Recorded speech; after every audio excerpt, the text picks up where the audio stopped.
भारत का संविधान कब लागू हुआ था? इसका सही जवाब है सी 26 जनवरी सन 1950 को।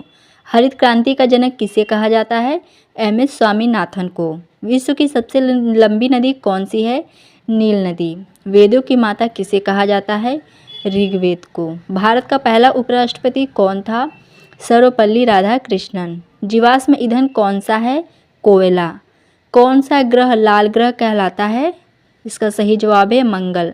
इसको आप रिलेट करके भी याद कर सकते हैं ट्रिक के माध्यम से। जैसे लाल जो कलर होता है वो बहुत ही ज़्यादा शुभ माना जाता है। इसी तरीके से जब हमारे घर में कोई शुभ मंगल काम होता है तो उसे मंगलमय कहते हैं। इससे आप रिलेट करके याद कर सकते हैं कि लाल कलर कैसा होता है? मंगलमय यानी कि शुभ होता है। भारत में योजना आयोग कब बना? सन 1950 में। शून्य की खोज किसने की थी? आर्यभट्ट ने। विश्व पर्यावरण दिवस कब मनाया जाता है? 5 जून को। मेक इन इंडिया अभियान कब शुरू हुआ था? 2014 में। भारत की सबसे लंबी दीवार कहाँ है? राजस्थान में, जो कुंभलगढ़ किला है। भारतीय राष्ट्रीय कांग्रेस की स्थापना कहाँ हुई थी? मुंबई में। सबसे बड़ा महासागर कौन सा है? इसका सही जवाब है सी प्रशांत महासागर। हड़प्पा सभ्यता किस नदी के किनारे स्थित है? उसका सही जवाब है ए सिंधु नदी। विटामिन सी की कमी से कौन सी बीमारी होती है? स्कर्वी। भारत की सबसे बड़ी जनजाति कौन सी है? इसका सही जवाब है ए संथाल जनजाति। भारतीय रिजर्व बैंक की स्थापना कब हुई थी? इसकी स्थापना सन 1935 में हुई थी। किस देश को उगते सूरज की भूमि कहते हैं? जापान को। विश्व व्यापार संगठन का मुख्यालय कहाँ स्थित है? ये जिनेवा में स्थित है। भारत में पंचायती राज की संशोधन से लागू हुआ? 73वां संशोधन से। कौन सी धातु कमरे के तापमान पर द्रव्य होती है? इसका सही जवाब होगा ए मरकरी यानी कि पारा। जय जवान जय किसान नारा किसने दिया था?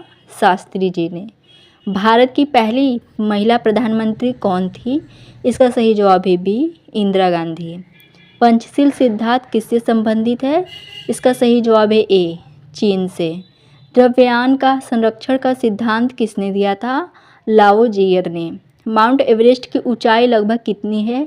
इसका सही जवाब होगा ए 8,848 मीटर। राष्ट्रपति का कार्यकाल कितने वर्षों का होता है? 5 वर्षों का। हरित गृह प्रभाव किससे होता है? कार्बन डाइऑक्साइड से। रेलवे का जन्म स्थान किसे कहा जाता है? इसका सही जवाब है ए इंग्लैंड को। विश्व स्वास्थ्य संगठन का मुख्यालय कहाँ है? जिनेवा में। गांधी इरविन समझौता कब हुआ था? सन 1931 में। भारत छोड़ो आंदोलन किस वर्ष शुरू हुआ? 1942 में।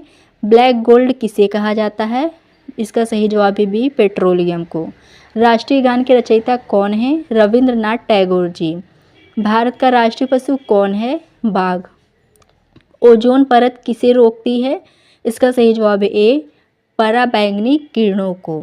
जीडीपी का पूरा नाम क्या है? Gross domestic product. विश्व की सबसे ऊंची चोटी कौन सी है? इसका सही जवाब है ए माउंट एवरेस्ट। विश्व साक्षरता दिवस कब मनाया जाता है? 8 सितंबर को।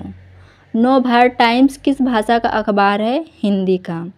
भारत का सबसे ऊंचा जलप्रपात कौन सा है? इसका सही जवाब है बी कुंचिकल फॉल्स। बल्ब का आविष्कार किसने किया था? बल्ब का आविष्कार एडिसन ने किया था। राष्ट्रीय ध्वज में से कौन से रंग होते हैं? इसका सही जवाब है इसमें 3 रंग होते हैं, केसरिया, सफ़ेद और हरा। भारत रत्न किस क्षेत्र में दिया जाता है? इसका सही जवाब है ए किसी भी क्षेत्र में उत्कृष्ट कार्य के लिए। मिल्की वे क्या है? इसका सही जवाब होगा ए ये एक आकाश गंगा है। कंप्यूटर का जनक किसे कहा जाता है? कंप्यूटर का जनक चार्ल्स बैबेज को कहते हैं। नोबेल पुरस्कार किस देश द्वारा दिया जाता है? ये नोबेल पुरस्कार स्वीडन देश द्वारा दिया जाता है। संविधान सभा का गठन कब हुआ था? इसका सही जवाब है ए सन 1946 में। भारत का राष्ट्रीय गीत कौन सा है? इसका सही जवाब है ए वंदे मातरम। नालंदा विश्वविद्यालय किस राज्य में स्थित है? नालंदा विश्वविद्यालय बिहार में स्थित है। पृथ्वी दिवस कब मनाया जाता है? इसको 22 अप्रैल को मनाया जाता है। नील नदी किस सागर में मिलती है? इसका सही जवाब है ए भूमध्य सागर में। राष्ट्रपति शासन अनुच्छेद कौन सा है? इसका सही जवाब होगा ए, अनुच्छेद 356 में। काजीरंगा राष्ट्रीय उद्यान किसके लिए प्रसिद्ध है? गैंडे के लिए। विश्व की सबसे बड़ी लोकतांत्रिक देश कौन सा है? इसका सही जवाब है बी, भारत। वेदों की भाषा क्या है? संस्कृत। चंद्रयान 3 किस वर्ष लॉन्च हुआ था? ये 2023 में लॉन्च हुआ था। न्यूटन का तीसरा नियम क्या कहलाता है? इसका सही जवाब है ए, प्रत्येक क्रिया के बराबर व विपरीत प्रतिक्रिया होती है। भारत का पहला परमाणु परीक्षण कहाँ हुआ था? पोखरण में।